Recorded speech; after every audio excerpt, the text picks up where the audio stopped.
Okay, let me take some questions now. Yes. One moment. Oh, you can take Thank you for this frightening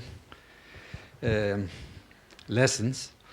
But I want to know, what are you in Israel doing with education, the children? We've seen what they are doing there. But you have the same problem, maybe. But I'm sure you're not doing this the same. But I mean, you also have to educate your children, and what's the way you do it? Yeah. So Israeli education, first of all, it's against the law in Israel to incite to hatred against another religion. And I'll just give you an example how strict Israel's laws are. There was a woman named Tatiana Saskind. And during the period of the terror campaign they call Intifada, after a series of suicide bombings, she went and she drew a little piece of paper, a little poster, where she made a picture of, she had a picture of a man and she wrote in him Muhammad, and then she put a picture of a pig and a picture of the Quran. That was it.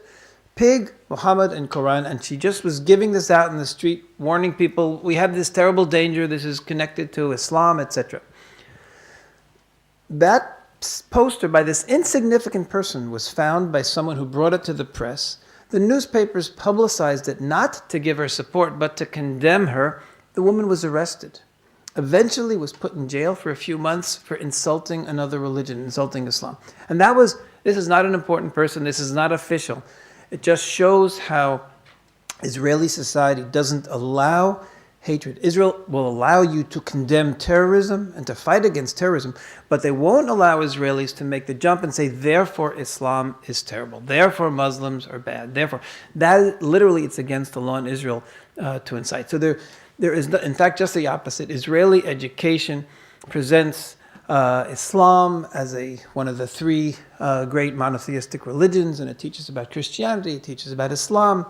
In the history books, there is nothing against Islam as a religion, nothing against Muslims as people.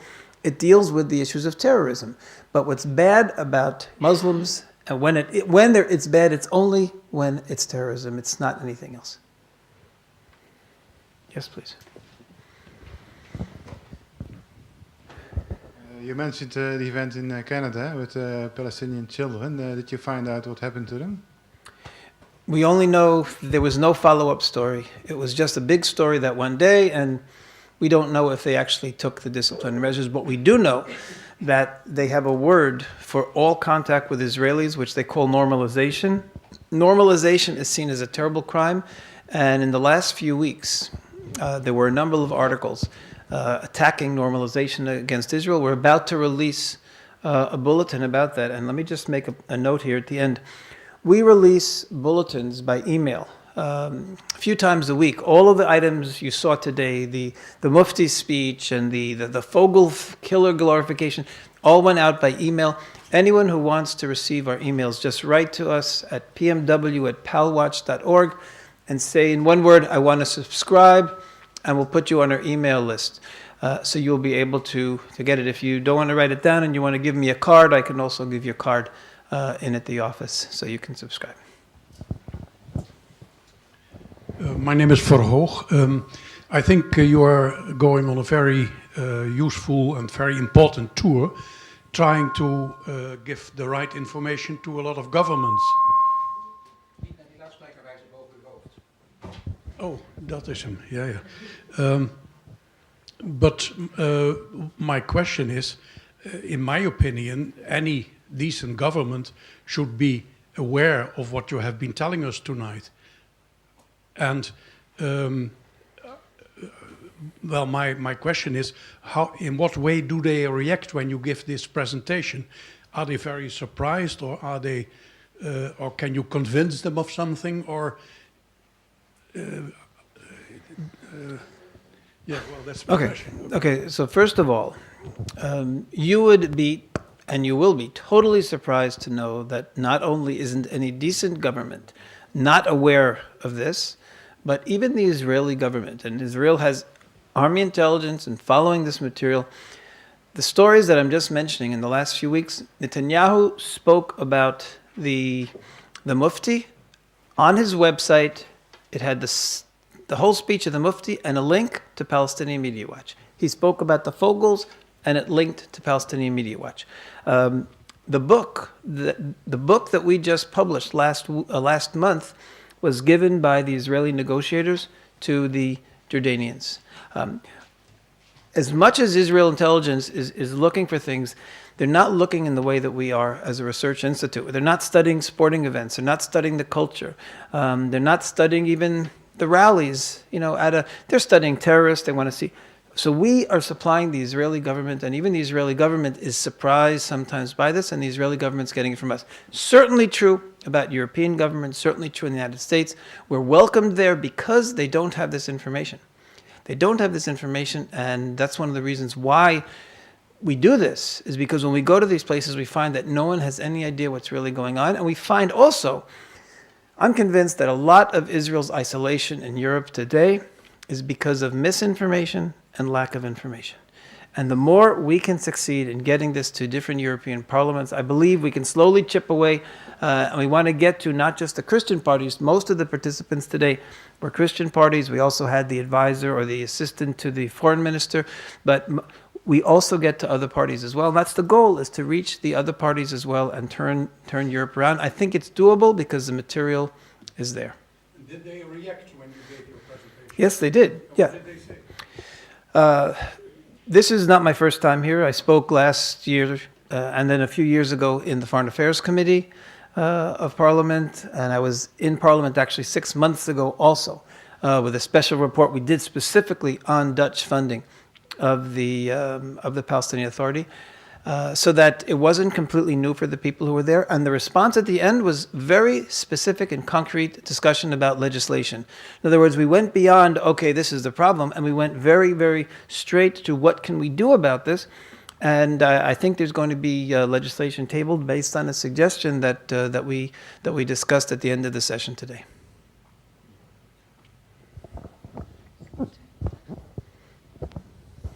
Yes, Floris Poot. You showed us the problem, but what's the solution? Should there be a one national state in which Israel governs the whole Arab area, also the A and B areas of the Palestine state? Is that a solution?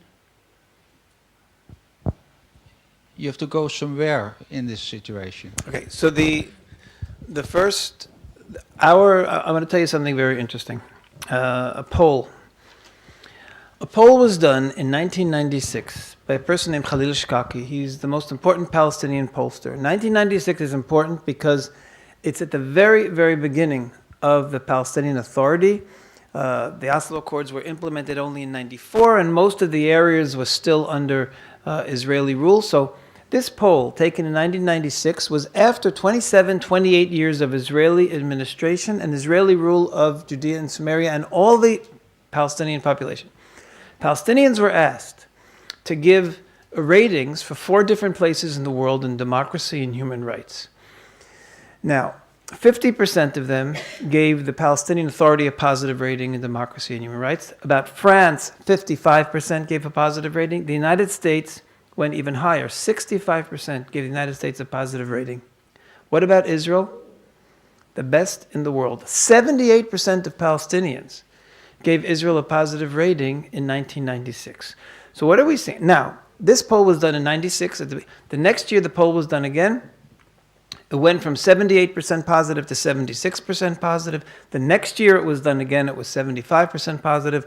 And in 1999, the poll was taken and it went down to 65% positive. But everyone else had also gone down. Israel was still the best in the world. What do we see from these polls?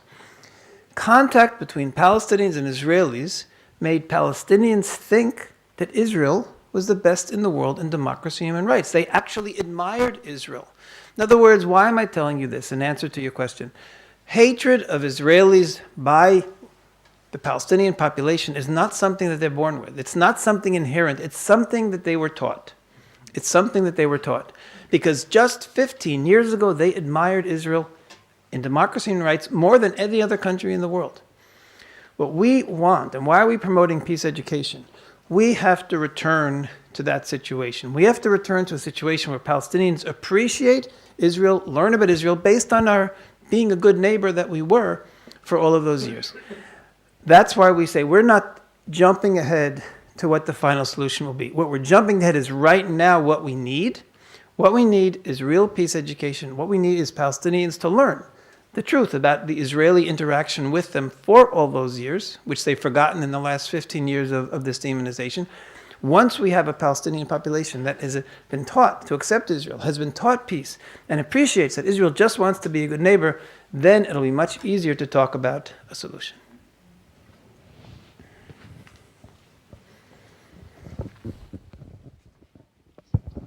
So my question is actually, what can you do to teach the Palestinian population a different message?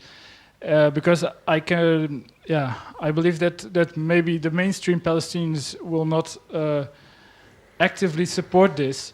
But the thing is that for the Palestinian Authority, it would be dishonorable to back off and to do a different thing. So you have to circumvent them. But how can you reach the population and support a different voice? Okay, you're absolutely right, and this is the great challenge today. The Palestinian Authority has been promoting this demonization for so long that if they all of a sudden say, you know what, Israel's not spreading AIDS. In fact, not only isn't Israel spreading AIDS, but thousands and thousands of Palestinians are treated in Israeli hospitals every year. I mean, that's what they have to start saying. Now, but you're right, they can't say it because then they'd be telling their own people, you know what, we've been lying to you for the last 15 years. We've been lying to you since the beginning of the Oslo Accords. The Israelis have really been fantastic for us. And we want to be good neighbors with them. So that's the problem, which is why the key is in the hands not of the Palestinians and not of the Israelis, but it's the Europeans and the Americans. Because the Palestinian Authority, the only way they'll be able to re-educate today is if they say, it's forced upon us. We need the money, we need the support, it's been taken away, therefore they can blame someone else. And that blame is the key. You're right, they won't do it on their own. They need to be able to say, our hands are tied, we have to teach this.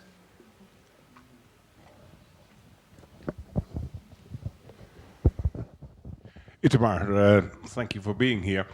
You showed us numbers about Arab people approving murder as a mean, and you said that the line Israel meant the Arabs in Israel. Yes. And it said that 20% approved violence. Do you know if that group was all Arabs or only the Islamic Arabs? If it was all Arabs, it means that 1 million inhabitants of Israel, 1 out of 5 is in favor of murder as a means. You're absolutely correct. And that poll, which shows 20% of Israeli Arabs supporting suicide bombings against Israeli civilians, their own countrymen, in defense of Islam, is one of the most... I didn't even discuss today at all the challenges we have with Israeli Arabs. But that's a massive problem. That's a massive problem. What would happen in some future war with that population living amongst us? Where will it... It's a very serious problem. It needs its own presentation. It needs its own dealing. One of the things that we're doing, by the way, in order to alert Israel to this problem, is we started studying the Israeli Arab newspapers. Israeli Arab newspapers. We haven't released the report yet, but some of the things that we have found are just totally shocking. We've been studying the papers for a number of years and collecting a lot of material so that it wouldn't just be isolated. I'll just give you one example. Again, we find so much from the sports pages. There was an article in the most popular Israeli Arab newspaper. It was an article about when Egypt won the Africa Cup in football. It was a few years ago, and the article was, "We're so proud, it's the first time an Arab country won the Africa Cup." And this whole editorial in the newspaper. What was the final sentence of this editorial? "Nothing has raised our Arab pride as much since the victory of the Hezbollah over Israel in the war."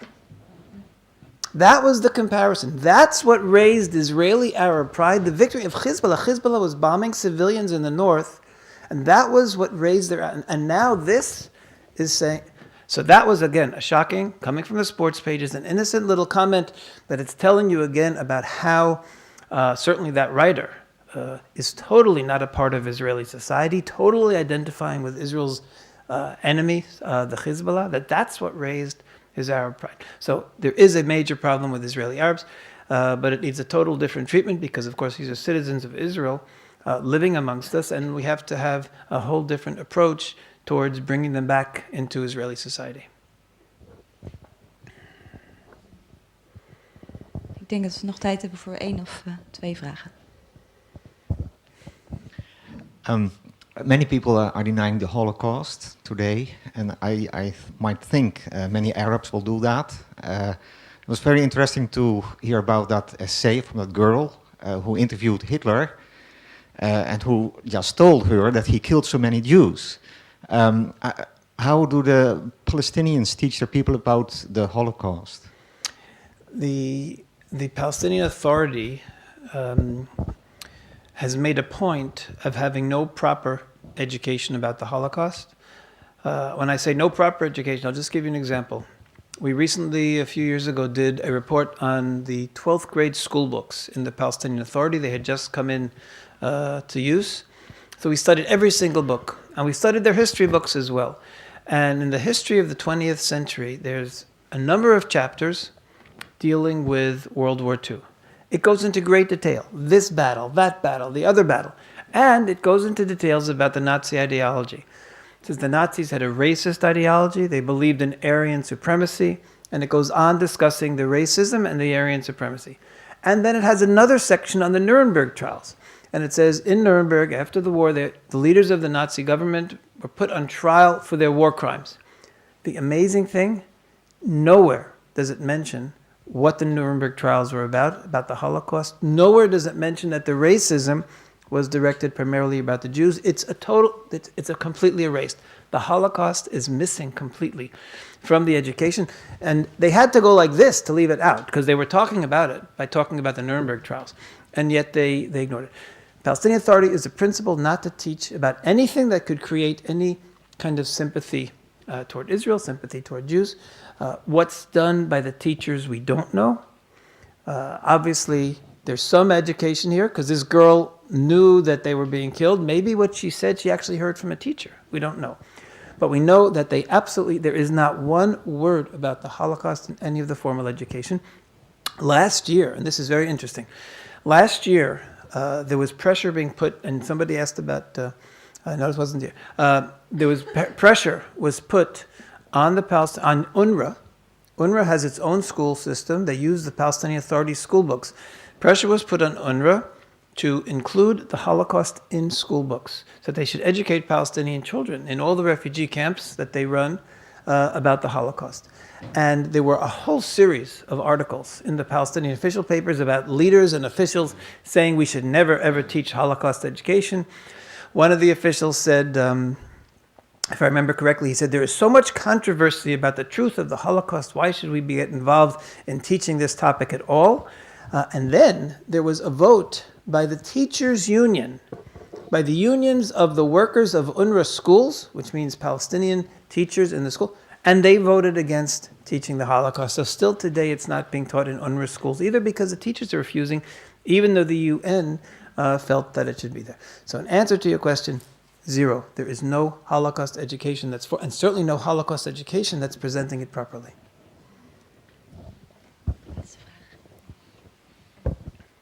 Thank you. Isn't that the direction for Mr. Abbas? Because what I know from my father, he's a teacher in history. He told me once a story about the studying about Mr. Abbas. Do you know his specialization? Yes. What you're referring to is Mahmoud Abbas has a PhD. He has a doctorate, and his doctorate was basically a doctorate on Holocaust denial. I don't know if it was total denial. He recognizes there might have been some but he said it's completely exaggerated. In fact, I'm trying to remember the exact name, but basically the book that he wrote for his dissertation is on Holocaust denial. And this is Mahmoud Abbas. Although I will say that about a year ago, when this controversy was coming up about Palestinian education of the Holocaust, in his newspaper, at one point, he didn't describe what the Holocaust was, but he said, it's wrong for Israel to deny, for us to deny the Holocaust. So again, he wrote the dissertation years ago. He did the dissertation in the Soviet Union. So a year ago he said, it's wrong for us to deny the Holocaust, but it doesn't give Israel a right to do a Holocaust against us. So he did mention the word Holocaust in the context of accepting it. This was about a year ago. So in the meanwhile, he's preparing his people for a new one. That's what I expect. Okay, that's his strategy from my point of view. Okay. Thank you.